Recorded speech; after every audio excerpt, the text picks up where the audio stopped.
میں بہت معترف ہوں. سر بہت شکریہ, آپ نے ہمیں وقت دیا. احمد بلال صاحب آپ سے شروع کرتے ہیں. سر چونکہ اب یہ معاملہ جو ہے یہ تنازع اختیار کر گیا ہے, تنازع کی شکل, کہ کیا یہ آئین کا قانون بن گیا ہے, اپنی فارمل شکل میں آ گیا ہے, یا یہ اس کی جو منہ شگافیاں ہیں یعنی کہ قانونی منہ شگافیاں اس میں الجھ کر کہیں یہ غائب ہو گیا. کیا حیثیت ہے اس وقت آئینی اور قانونی ان دونوں بلوں کی؟ بہت شکریہ آسما اور عرفان صدیقی صاحب کی موجودگی میں گفتگو کرنا یہ اعزاز سے کم نہیں ہے. گزارش یہ ہے کہ اب یہ لا تو نوٹیفائی ہو چکا ہے. یہ اگر آپ دیکھیں تو آفیشیل ویب سائٹس کے اوپر یہ لا بحیثیت ایک نوٹیفیکیشن کے سامنے آ چکا ہے. تو اس وقت قانون تو اس وقت یہ موجود ہے. اب اگر کوئی فیصلہ ہو یا کوئی ایسی ڈیولپمنٹ ہو سپریم کورٹ کے اندر ہی ہو سکتی ہے غالباً, جس میں یہ ریورسل ہو, اس کی بات الگ ہے. لیکن اس ایز آف ٹوڈے تو یہ قانون ہے اور یہ نوٹیفائڈ ہے. تو اس لیے اس پہ تو کسی کو شک نہیں ہونا چاہیے کہ اس وقت تک یہ قانون برسر کار رہے گا جب تک کہ اس کے بارے میں کوئی دوسرا فیصلہ نہ ہو جائے. تو سر جی سر وہی سوال وہی ہے اسی جگہ پہ کہ وہ کہتے ہیں کہ میں نے نہیں بھیجا, لیکن ساتھ میں وہ اپنے ٹویٹ میں یہ بھی کہہ رہے ہیں کہ میں معافی کا خواستگار ہوں جن لوگوں کے جو لوگ اس قانون سے متاثر ہوں گے. تو اس کا مطلب یہی لیا جائے کہ قانون بن گیا ہے ان کی طرف سے بھی. جی ہاں, انہوں نے بھی اسے فیٹ اکمپلی سمجھ کے اس کو قبول کیا ہے, اور وہ کہہ رہے ہیں کہ اب یہ لوگوں پہ لاگو ہوگا اور ان کے اوپر اس کے اثرات ہوں گے, تو میں اس کی پہلے ہی معافی مانگ لیتا ہوں. لیکن اس کی بات سے واضح ہو رہا ہے کہ وہ یہ مانتے ہیں کہ قانون بن گیا ہے, لیکن وہ اب اپنی غلطی نہیں مان رہے, یا وہ کس طرح قانون بنائے یا تحقیق طلب مسئلہ ہے. اب آج جو بات ڈیولپمنٹ ہوئی ہے جس کے لیے انہوں نے غالباً پھر ٹویٹ کیا ہے, میں نے وہ ٹویٹ دیکھا تو نہیں, مجھے کسی نے بتایا ہے کہ انہوں نے اپنے سیکرٹری کو تبدیل کر دیا ہے یا تبدیل کرنے کے لیے کہا ہے, اور اس کا انہوں نے باقاعدہ ٹویٹ کے اوپر بھی اعلان کیا ہے کہ یہ سیکرٹری صاحب جو ہے ان کو واپس بھیج دیا جائے اسٹیبلشمنٹ ڈویژن, مجھے ان کی ضرورت نہیں ہے. اب دیکھیے یہ سب کی عزت احترام ہے اور صدر محترم کی بھی عزت اور احترام ہے, بالکل. اور لیکن یہ جو سول سرونٹس ہیں جو اپنی زندگی کا پورا حصہ گزار کے سطح پہ پہنچتے ہیں, جب وہ گریڈ اس لیول پہ آتے ہیں کہ پریزیڈنٹ کے سیکرٹری ہوں, تو ان کی بھی بہرحال ایک عزت اور احترام ہے. تو میرے خیال اس کا تقاضا یہ ہے, صدر محترم کی عزت کا بھی اور ان کی بھی عزت کا بھی تقاضا یہ ہے کہ اس کی باقاعدہ ایک تحقیقات ہو, اور اس موقع کے لیے بھی نہیں, فیوچر کے لیے بھی, کہ فیوچر میں بھی یہ واقعہ پیش آئے تو کیا ہوگا پھر. بالکل. تو اس کی تحقیقات ہونی چاہیے کسی اعلیٰ پیمانے پہ. رضا ربانی صاحب نے تو سینٹ کی کمیٹی آف دی ہول کی بات کی ہے, وہ بھی ایک فورم ہو سکتا ہے, اور پھر سپریم کورٹ بھی ایک فورم ہو سکتا ہے, لیکن تحقیق ہونی چاہیے کہ ہوا کیا تھا. بالکل صحیح بات ہے. بالکل سر, اس سے پہلے کہ میں عرفان صدیقی صاحب کے پاس جاؤں, ایک اور کلیریفیکیشن, کیونکہ آپ کا پوائنٹ آف ویو یہ کہ قانون بن گیا ہے. کچھ قانونی ماہرین کہہ رہے ہیں کہ یہ چونکہ صدر مملکت نے اس پہ دستخط نہیں کیے تھے اور یہ واپس بھی نہیں گیا, لہٰذا اس کی قانونی حیثیت مشکوک ہے. اور بہت سارے لوگ کوٹ کر رہے ہیں کہ مختلف اوقات میں جو ترامیم ہوتی رہیں اس کے تحت بھی یہ اسینٹ نہیں ہے, یہ منظوری نہیں ہے. تو آپ یہ کہہ رہے ہیں کہ نہیں, کلیئرٹی کے ساتھ یہ اب قانون ہے اور صدر کے دستخط کی اس میں ضرورت نہیں تھی, چونکہ 18 اور 12 دن ہو چکے ہیں, 10 دن سے اوپر ہو چکے ہیں. دیکھیں, میں تو ریزننگ کی بات تو الگ ہے, میں تو ایک جو سچویشن برسر زمین ہے اس کی بات کر رہا ہوں کہ لا نوٹیفائی ہو چکا ہے, اب وہ موجود ہے. یا آپ اس کی دلیل دے سکتے ہیں کہ یہ میرے خیال میں یہ قانون ابھی نہیں بننا چاہیے تھا, یہ نہیں بن سکتا تھا, وہ تو ایک دلیل کی بات ہے جو کسی فورم پہ جا کے ڈیسائیڈ ہوگی. لیکن لا بن چکا ہے, وہ نوٹیفائی ہو چکا ہے. میں اسے یا کوئی اور اسے غلط سمجھے تو اس سے فرق کوئی نہیں پڑتا جب تک کہ سپریم کورٹ کے اندر اس کے بارے میں کوئی فیصلہ نہ ہو جائے. تو یہ اہم بات تو یہ ہے. لیکن ایک دوسری بات یہ ہے کہ صدر مملکت نے, یہ آپ کی بات بالکل درست ہے کہ جب انہوں نے کچھ کیا ہی نہیں تھا تو پھر معافی کس چیز کی وہ مانگ رہے تھے. اور سب سے اہم بات, سب سے اہم نقطہ یہ ہے کہ صدر گرامی نے وہ آپشن ایکسرسائز کی ہے بظاہر جو ان کے پاس نہیں تھی. ان کے پاس آپشن یہ تھی اور وہ اس کا بالکل آپشن کو لے سکتے تھے. ان کے پاس عملہ بھی موجود ہے. آپ بجٹ کی کتابیں نکال کے دیکھ لیں, ایوان صدر کا جو خرچہ ہے وہ ایوان وزیر اعظم سے زیادہ ہے. ایوان صدر میں جو اسٹاف ہے وہ ایوان وزیر اعظم سے زیادہ ہے.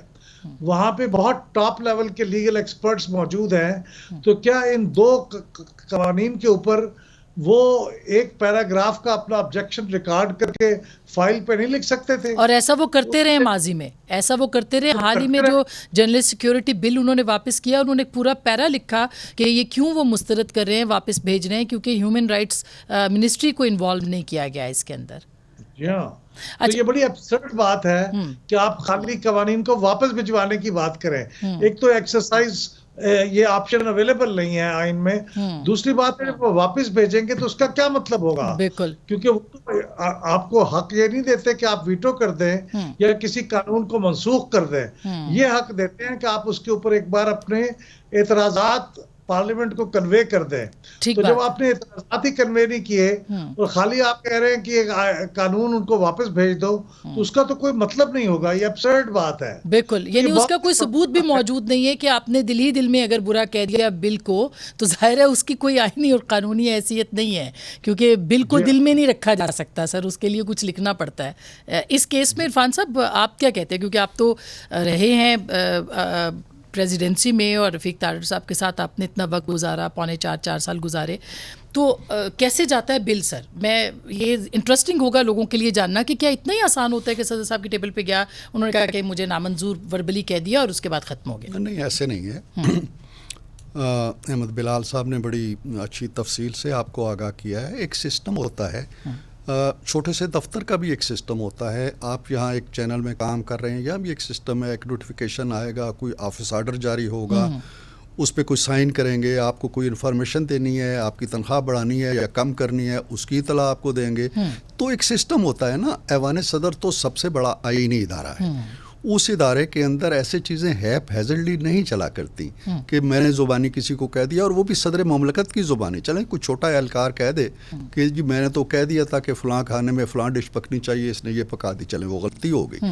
ایسے نہیں ہوتا.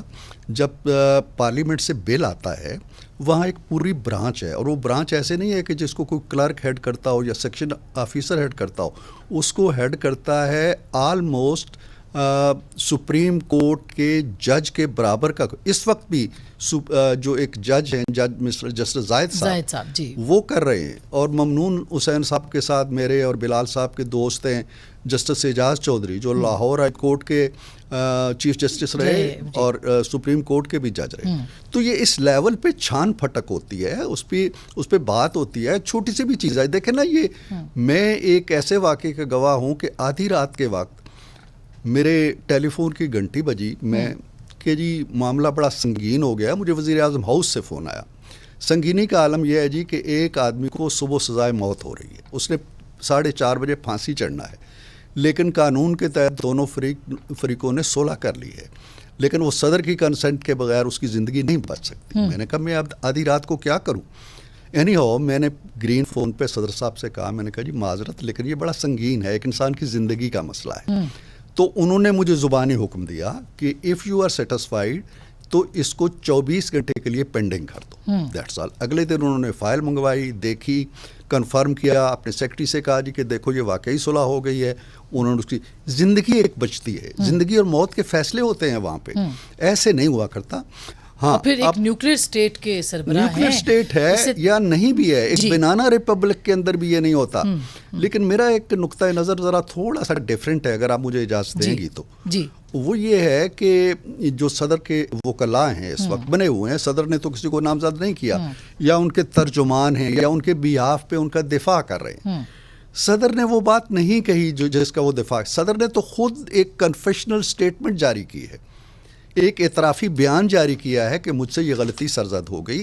اس غلطی کے نتیجے میں ایک قانون بن گیا, وہ قانون نافذ ہو چکا ہے. اس قانون کے نتیجے میں اب بہت سے لوگ متاثر ہوں گے, ان سے میں پیش کی معافی مانگتا ہوں. لیکن سر انہوں نے یہ لکھا کہ ان کے سٹاف نے ان کے احکامات پر عمل نہیں کیا. دیکھیں نا کیا احکامات تھے اور ہدایات پر عمل نہیں کیا. سوال یہ ہے کہ ان کے کیا احکامات تھے. کیا آئین انہیں یہ کہتا ہے کہ اپنے سٹاف کو حکم دیں جب ایک بل آئے, یا آئین یہ کہتا ہے کہ اپنا حکم, اپنی آبزرویشن, اپنی جو بھی آپ کے تحفظات ہیں وہ اس پہ لکھیں.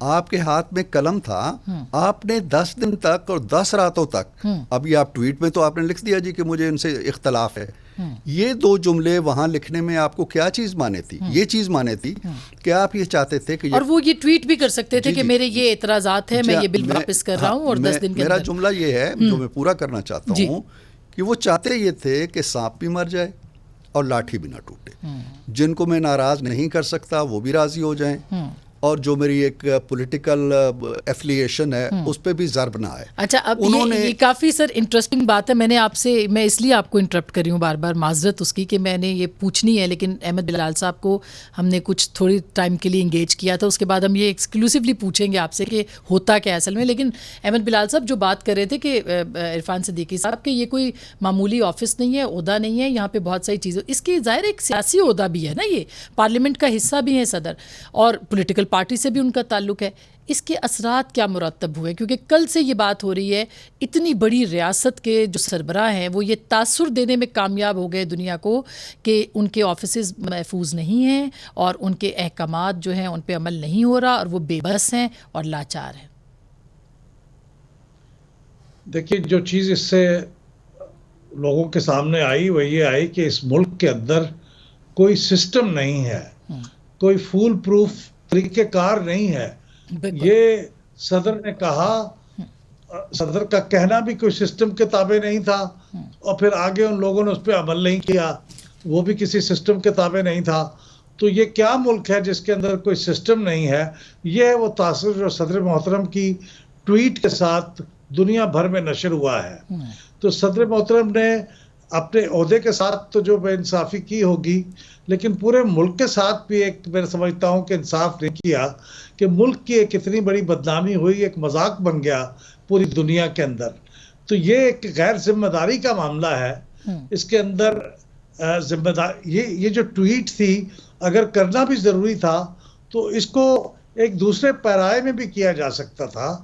آپ یہ بتاتے کہ ان کو کیا آبجیکشن ہے, اور وہ آبجیکشن میں نے لکھے تھے, لیکن وہ آبجیکشن بھیجنے کی بجائے منظوری وہاں بھیج دی گئی.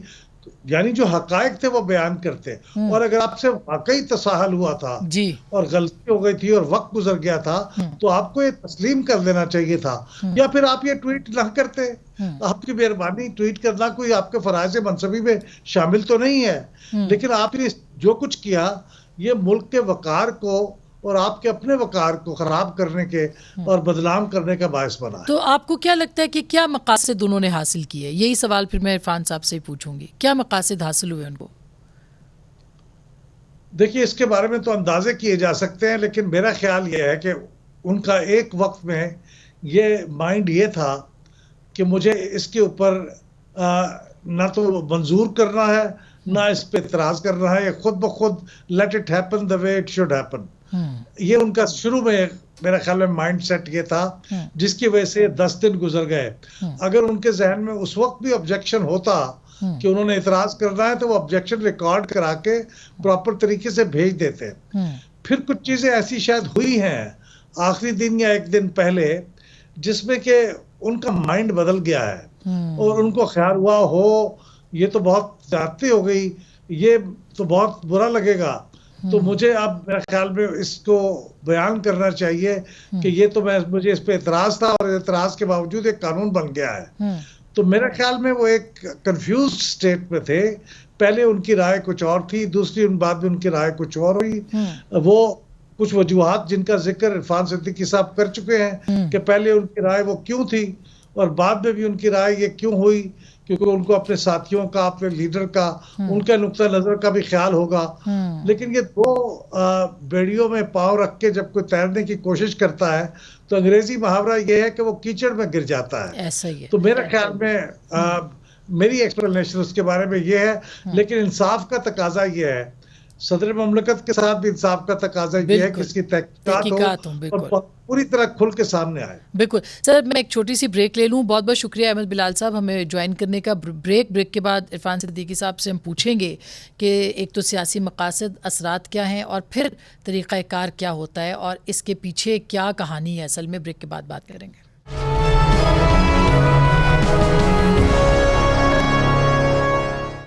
ویلکم بیک ناظرین، ایک دفعہ پھر آپ کو خوش آمدید کہتے ہیں. جناب عرفان صدیقی صاحب میرے ساتھ موجود ہے. عرفان صاحب، اب ہم صدر الوی کی بات کو بھی تو مسترد نہیں کر سکتے. بہرحال وہ صدر ہیں اور بڑی ہمت کے ساتھ انہوں نے ٹویٹ کیا ہوگا. وہ کہتے ہیں کہ ان کے عملے نے ان کی بات نہیں سنی. تو اس کے اوپر آپ کیا کہیں گے کہ بات تو ان کی بھی تحقیق طلب ہے؟ دیکھیں، میرا خیال نہیں ہے کہ کوئی تحقیق طلب بات انہوں نے چھوڑی ہے. ان کا جو ٹویٹ ہے وہ بڑا سیلف ایکسپلینیٹری ہے. انہوں نے خود ایک ایک چیز کی وضاحت کر دی ہے. مثال کے طور پر وہ ابتدائی یہاں سے کرتے ہیں کہ میں اللہ کو گواہ بنا کے کہتا ہوں. میں نے کم از کم اپنی زندگی میں نہیں دیکھا کہ اتنے بڑے منصب پہ بیٹھا ہوا، اعلیٰ ترین ریاستی منصب پہ بیٹھا ہوا، آئینی منصب پہ بیٹھا ہوا شخص اتنے نفسیاتی یا اعصابی دباؤ کے اندر آیا ہوا ہے کہ وہ اللہ کی قسم کھا کے اپنی بات کی حقیقت کو ثابت کرنا چاہتا ہے. یعنی یہ کہنا چاہتا ہے کہ میں سچ بول رہا ہوں، اور اللہ کی قسم کھا کے وہ اس کا آغاز. تو یہ دباؤ کہاں سے آیا ہوگا؟ کیونکہ جیسے بلال صاحب کہہ رہے تھے. جی، اس پہ میں آتا ہوں. یہ بڑی اہم بات آپ نے پوچھی ہے. اب میں کہتا ہوں کہ اس ٹویٹ پہ ہم اگر ایک نظر ڈالیں، جب میں کہتا ہوں کہ یہ سیلف ایکسپلینیٹری ہے، تو میں کیوں کہتا ہوں؟ گواہی ہوگی جی. آگے کہتے ہیں میں نے آفیشیل سیکرٹس ترمیمی بل 2023 اور پاکستان آرمی ترمیمی بل پر دستخط نہیں کیے. اوکے، وہ خود کنفیس کر رہے ہیں کہ میں نے سائن نہیں کیے. جب سائن نہیں کیے تو اس کا مطلب یہ ہے کہ میں نے نہ ان کو اپروو کیا ہے، نہ میں نے ان پہ کوئی اختلافی نوٹ لکھا ہے. ٹھیک ہے. آگے کہتے ہیں کیوں. وہ خود ہی سوال اٹھاتے ہیں کیونکہ میں ان قوانین سے متفق نہیں تھا. وجہ یہ بتاتے ہیں. آپ کوئی پوچھے ان سے کہ اگر آپ متفق نہیں تھے تو 10 دن یا 12 دن یا 13 دن آپ کے پاس بل پڑے رہے، آپ یہ جملہ لکھ دیتے کہ I don't agree due to certain reasons, اور ریزنس وہاں ریکارڈ کر دیتے جو آئین کی شک 75 آپ کو کہتی ہے. آپ نے کیوں نہیں کیا؟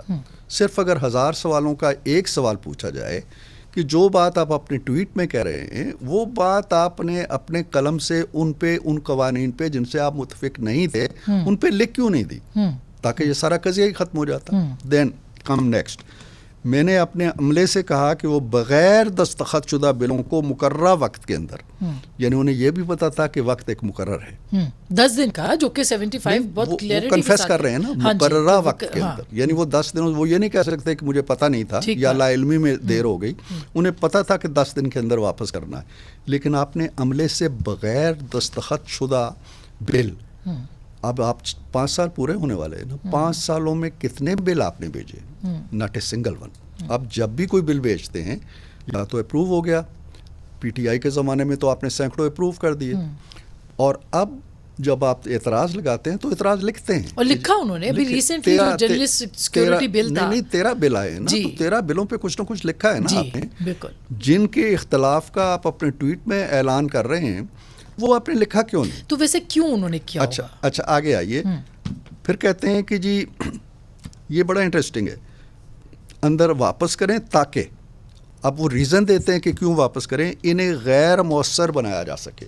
یہ نیو اٹ کے اگر 10 دن میں نہ گئے تو یہ غیر مؤثر ہو جائیں گے، یہ غیر مؤثر نہیں رہیں گے. 10 دن میں اگر رہتے ہیں تو یہ مؤثر ہوں گے، اور 10 دن کے بعد یہ غیر مؤثر تو نہیں، 10 دن کے اندر اگر وہ کریں گے تو وہ مؤثر ہو جائیں گے. یہ بھی انہیں پتا ہے. اس کے بعد کہتے ہیں کہ میں نے ان سے کئی بار تصدیق کی، اس کو چھوڑ دیں. تاہم مجھے آج یعنی 20 اگست کو پتہ چلا کہ میرا عملہ میری مرضی اور حکم کے خلاف کام کر رہا تھا. آپ کی مرضی کے لیے آئین ایک کلاس دیتا ہے، آپ کے حکم کے لیے آئین آپ کے احترام کے مطابق، آپ کی حیثیت کے مطابق، آپ کے منصب کے مطابق، مرتبہ و مقام کے مطابق ایک آپ لکھیں نا کہ یہ میرا حکم ہے، یہ میری آبزرویشن ہے، یہ میرے ریمارکس ہیں. وہ تحریری طور پر کہیں بھی کچھ بھی موجود نہیں. آگے کہتے ہیں اس لیے ان کا کیس مضبوط نہیں ہے. آگے کہتے ہیں اللہ سب جانتا ہے، وہ انشاءاللہ معاف کر دے گا. اور جو لوگ متاثر ہوں گے، یہ بھی کہا کہ نہیں وہ آگے کہتے ہیں. اچھا، یعنی پہلے تو وہ یہ کنفیس کرتے ہیں کہ مجھ سے ایک غلطی سرزد ہو گئی ہے، اور اس غلطی کے کانسیکوینسز ہوں گے، اس کے اثرات ہوں گے، اس کے نتائج ہوں گے، اور میں توقع رکھتا ہوں کہ اللہ تعالیٰ مجھے معاف کر دے گا. اور آخر میں وہ بات جو آپ کہہ رہی ہیں، لیکن میں ان لوگوں سے معافی مانگتا ہوں جو اس سے متاثر ہوں گے. جب قانون ہی نہیں بنا، جو ان کے وکیل کہہ رہے ہیں، جو ان کے ترجمان کہہ رہے ہیں کہ قانون نے، صدر تو کہہ رہا ہے قانون بن گیا، اور انہوں نے معافی بھی مانگ لی. نہ صرف قانون بننے کی تصدیق کر رہا ہے صدر، وہ تو یہ بھی کہہ رہا ہے کہ یہ لاگو ہوگا اس سے سزائیں ملیں گی اور سزائیں پانے والوں سے, متوقع سزائیں پانے والوں سے وہ پیشگی معافی مانگ رہے ہیں. تو president is very much clear کہ یہ قانون بن گیا ہے. اب بات رہی کہ انہوں نے بر وقت ایسا کیوں نہیں کیا. اس میں کسی بدگمانی میں نہیں پڑنا چاہتا. ایک بڑا منصب ہے, ان کی سیاسی وابستگیاں اپنی جگہ ہے, ہمیں ان کا احترام کرنا چاہیے. لیکن جب آدمی اپنی سیاست میں اور اپنی آئینی ذمہ داریوں کے اندر توازن نہیں رکھ سکتا تو پھر یہ صورتحال پیدا ہوتی ہے. ان کی آئینی ذمہ داری یہ تھی جو آرٹیکل 75 کہتا ہے, 2 شقیں اس کی, کہ آپ منظور کر لیں, اگر نہیں ہے تو واپس نہیں. اس طرح نہیں ہے کہ جیسے ہے ویسے ہی بھیج دیں. اگر جیسے ہی بھیجیں گے تو قانون بن جائے گا جیسا کہ بن گیا. دوسری صورت میں آپ کچھ نہ کچھ اعتراض لگائیں گے, اور وہ جو آخری شق آتی ہے کہ جی جوائنٹ سیشن ہوگا یا مجلس شورا کا اجلاس ہوگا, وہ اس صورت میں جائے گا اس میں جب اس پہ کوئی کمنٹس آئیں گے, جب وہ ان کو گائیڈ کریں گے پارلیمنٹ کو, جب وہ کہیں گے یہ ترمیم کر لو, یہ اضافہ کر لو, یہ میرے اعتراضات ہیں, یہ میرے تحفظات ہیں. اچھا عرفان صاحب, چونکہ بریک لے یہ جملہ میں ایک جملہ, اگر یہ تحفظات نہیں ہوں گے تو پھر جوائنٹ سیشن میں جانے کی کوئی تک نہیں ہے. جوائنٹ سیشن مشروط ہے اس چیز سے کہ اس پہ اعتراض ہو. بالکل. اچھا, اب اس کے سیاسی مقاصد کیا ہیں؟ اگر آپ یہ سمجھ لیں کہ ان کو کیا فائدہ مل رہا ہے یہ ساری تحریر کا, اور اس کے بعد جو پھر جس طرح سے ان پہ اعتراضات اٹھ رہے ہیں, کیا فائدہ ان کو حاصل ہوا ہے؟ کوئی فائدہ تو نہیں ملا. ہم جا رہے ہیں بریک میں, یا اس سے پہلے بات کر لیں؟ بریک لے لیں, پھر اس کے بعد چلے میں ایک چھوٹی سی بریک لیتی ہوں. بریک کے بعد اب ہوگا کیا واقعی جو سیاسی جماعتیں جس میں PMLN بھی ہے, پیپلز پارٹی بھی ہے, وہ کہہ رہے ہیں کہ مستعفی ہو جائے, تو کیا واقعی ان کو مستعفی ہونا چاہیے؟ ان کی انکوائری ہو سکتی ہے. آلریڈی سائفر کے اندر شاہ محمود قریشی صاحب جو ہیں وہ گرفتار ہو چکے ہیں, تو کیا ہو سکتا ہے؟ بریک کے بعد بات کریں گے.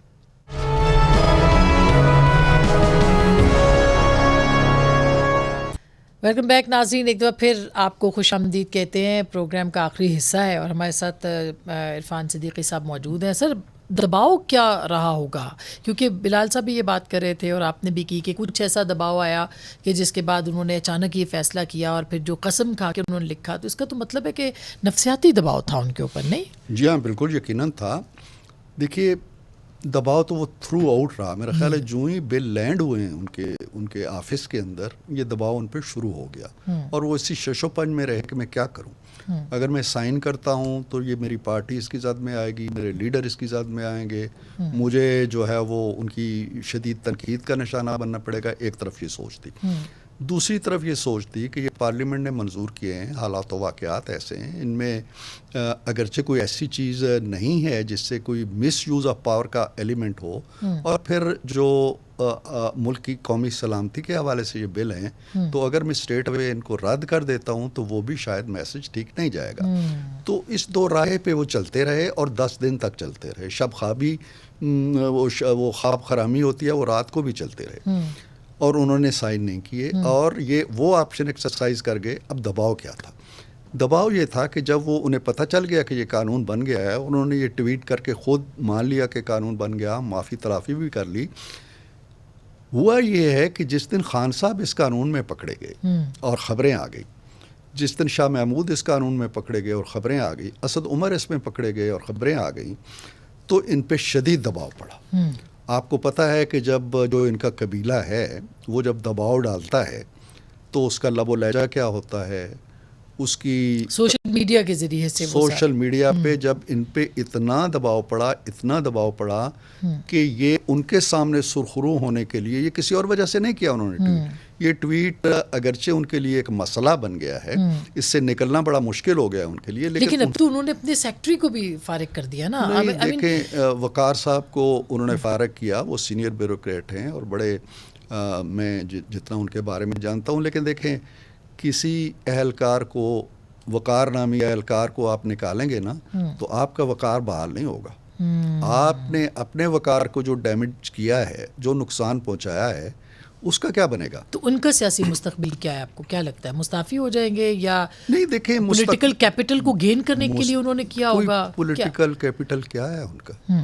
دیکھیں نا کہ یا تو ان کی پارٹی بہت عروج میں ہوتی ہے, بڑی طاقتور ہوتی ہے, بڑی پاپولر پارٹی تو ہے نا, پاپولر ہے, وہ کنٹینڈر ہوتی ہے آنے والی گورنمنٹ کی. ایسے حالات و واقعات نہیں ہیں. پاپولر ہونا ایک الگ بات ہے. تو ٹھیک تھا. اب انہوں نے, ان کا کوئی پولیٹیکل فیوچر نہیں ہے, وہ 9 میرا خیال ستمبر کو انہیں ریٹائر ہونا ہے. یا تو یہ ہے کہ وہ 9 تک بیٹھے رہیں اور پھر کنٹینیو کریں, کیونکہ آئین جو ہے وہ اجازت دیتا ہے کہ جب تک نیا صدر نہیں آئے گا وہ بیٹھے رہیں گے. لیکن ایک آپشن اور بھی ہوتا ہے کہ میں نے 5 سال کر لیے, اب میں ایک ایسے فیز کے اندر چلا گیا ہوں کہ میرا وجود اس ریاست کے لیے, آئین کے لیے, ملک کے لیے شاید زیادہ نیک نامی کا باعث نہیں رہا. میرا منصب پہ رہنا پاکستان کے لیے بیرون ملک بھی تماشا بنا. آپ نے دیکھا نہیں ہے کہ ہمارے جو دشمن ملک ہے وہ اس کا کتنا مذاق اڑا رہا ہے. جی, ہمارے جو یہ سفارتکار ہیں, میں 1-2 سے ملا ہوں, وہ کس طرح کی باتیں کر رہے ہیں. لیکن یہ تو سینٹر صاحب آپ کا مطالبہ ہے نا کہ مستعفی ہو جائے, یا پیپلز پارٹی کا مطالبہ ہے؟ میں مطالبہ اس لیے کر رہا ہوں کہ علوی صاحب کا کچھ نہیں جانا, وہ انہوں نے 5 سال آلموسٹ کر لیے, لیکن اگر وہ بیٹھے رہتے ہیں تو اس ملک کا جانا ہے, اس ریاست کا جانا ہے. تو وہ اس مستعفی ہو سکتے ہیں آپ کے خیال میں؟ میرا خیال ہے کہ اگر ان کے اندر یہ احساس ہے, وہ اللہ کی قسم کھا رہے ہیں, وہ اپنے کیے کی معافی بھی مانگنا چاہتے ہیں, تو تھوڑی سی تلافی بھی کر دیں. معافی کے ساتھ تو تلافی جڑی ہوتی ہے نا. تو اس بات کے امکانات موجود مانگنا اور ڈٹ کے بیٹھے بھی رہنا, اور ایک بہت بڑی بھیانک غلطی بھی کر دینا جو آپ کے لیڈر کو نہیں پتہ نہیں کتنے لیڈر. ویسے عرفان صاحب, اب جاتے جاتے یہ تو بتائیں, یہ جو دونوں آفیشیل سیکرٹ ایکٹ اور آرمی ایکٹ ترمیمی بل ہے, کیا یہ جمہوریت کے اوپر شب خون نہیں ہے؟ دیکھیں, جب جمہوریت اس طرح کے معاملات میں شکار ہو جاتی ہے, جب جمہوریت کا لبادہ اوڑے ہوئے جماعتیں جو ہیں وہ اپنی حدود سے نکل جاتی ہیں. آپ دیکھیں نا, آپ کے سامنے پیپلز پارٹی رہی ہے, اس کے لیڈر پھانسی چڑھ گئے, محترمہ قتل ہو گئیں. نواز شریف رہے ہیں, ان کے ساتھ کتنے 3 دفعہ ان کو آپ نے نکال باہر کیا, ان کی بیٹی کو جیل میں ڈالا. کبھی ایسا ہوا؟ یہ جمہوری جماعتیں ہیں. جو کچھ ہوا ہے, یہ جو قوانین بنتے ہیں نا اور ضابطے تشکیل پاتے ہیں, یہ ایکشن سے پھوٹتے ہیں, حرکات و سکنات سے پھوٹتے ہیں. لیکن یہ الزام تو نون لیڈ گورنمنٹ پہ آئے گا سر. نہیں, نون پہ کوئی الزام نہیں ہے. نون کا اعزاز ہے کہ نون ان لوگوں کو گرفت میں لانے کے لیے جنہوں نے ریاست پہ حملہ کیا, جنہوں نے ملک کی سلامتی کو خطرے میں ڈالا, جنہوں نے کور کمانڈر GHQ کلابالا حصار کہاں حملے نہیں کیے. ہم تو اس کو اپنا اعزاز سمجھتے ہیں. اگر ہم بھی کریں گے, کل ہم بھی کریں گے, تو ہم اس کی گرفت میں آئیں گے, ہمیں معلوم ہے. لیکن یہ نہیں, ہم اس پہ اپالوجیٹک نہیں ہیں, اس لیے کہ یہ ریاست کی عملداری کا مسئلہ ہے, قومی سلامتی کا مسئلہ. ہم یہ تماشے نہیں دیکھ سکتے. اس کا مطلب یہ ہے کہ جب آپ اس طرح کے کوئی ضابطے, کوئی قانون, پارلیمنٹ کیوں ہوتی ہے؟ پارلیمنٹ اس لیے ہوتی ہے کہ ایک مکروہ کام ہوا ہے, اس مکروہ کام کو روکنا ہے. دیکھیں نا, جڑاوالا میں ایک واقعہ ہوا. جی, اب جڑاوالا کے واقعے کے سد باب کے لیے پارلیمنٹ کو قانون بناتی ہے تو وہ بڑا جابرانہ لگے گا. بالکل, لیکن وہ جابرانہ ضروری ہے. اس کے اوپر بھی ایک الگ پروگرام ہو سکتا ہے. جو قوانین ابھی ریسنٹلی ہوئے ہیں توہین مذہب کا بھی خاص کر کے, اس کے اندر بھی بہت سارے اعتراضات ہیں, اور نون لیگ پہ بہت شدید تنقید اس کے اوپر بھی ہو رہی ہے. آسمان کوئی قانون ایسا نہیں ہوتا جس کے اوپر دونوں پہلو نہ ہوں. کچھ بہت زیادہ لوگ اس کی حمایت کریں گے, تھوڑے مخالفت کریں گے, کہیں تھوڑے حمایت کریں گے, زیادہ مخالفت کریں گے. جی, تو چلتا رہتا. بہت شکریہ عرفان صاحب, بہت ساری چیزیں رہ گئی ہیں, اور ہم عرفان صدیقی صاحب کو ایک بار اور بھی زحمت دیں گے پوچھنے کے لیے. لیکن بات وہی ہے کہ قانون جو بھی بنے, لیکن اس کو آئینی پہناوے کے اندر اس کی عملداری کے لیے ریاست کو عمل کرنا ہوتا ہے. اگر ریاست کا سربراہ یہ کہہ رہا ہے تو یہ تحقیقات اس معاملے کے اوپر ضرور ہونی چاہیے کہ سچ کیا ہے اور جھوٹ کیا ہے. گفتگو آپ نے سنی, فیصلہ آپ کا.